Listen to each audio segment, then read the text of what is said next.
DEECET ద్వారా ఎవరైతే TTC are D.Ed courses చేద్దాం అనుకుంటున్నారో సో ఈ వీడియోలో బయాలజికల్ సైన్స్కి సంబంధించిన సిలబస్లో ఉన్న ఇంపార్టెంట్ టాపిక్స్ మాత్రమే చెప్పడం జరుగుతుందండి. సో ఈ బయాలజికల్ సైన్స్లో టోటల్గా 10 క్వశ్చన్స్ వస్తాయండి. ఈ 10 క్వశ్చన్స్కి 10 మార్క్స్ ఉంటాయి.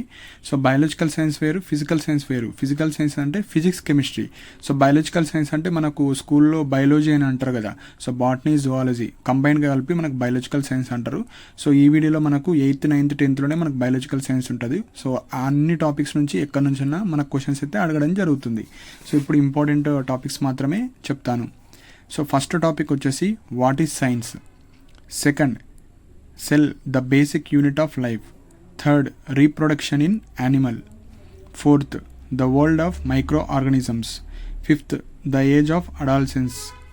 Sixth, biodiversity and conservation. 7, different ecosystems. 8th, production of food from plants. 9th, production of food from animals. 10th, not for breathing, not for drinking. So ఇవి మనకు ఫస్ట్ 10 ఇంపార్టెంట్ టాపిక్స్. 11th వచ్చేసి cell structure and it's function. 12th plant tissues. 13th animal tissues. 14th transportation of materials through plasma membrane.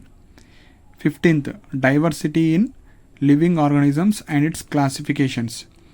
16th sense organs. 17th animal behaviour. 18th challenges in improving agriculture production. 19th adaptation in different ecosystem. 20 soil pollution. 21 biogeochemical cycle.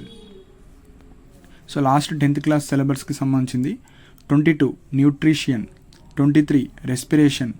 24 circulation. 25 excretion. 26 coordination. 27 reproduction. 28 coordination in life process. 29 heredity and evolution. 30 our environment. 31 natural resources. So ఈ 31 topics నుంచే మీకు 10 questions అయితే అడగడం జరుగుతుందండి.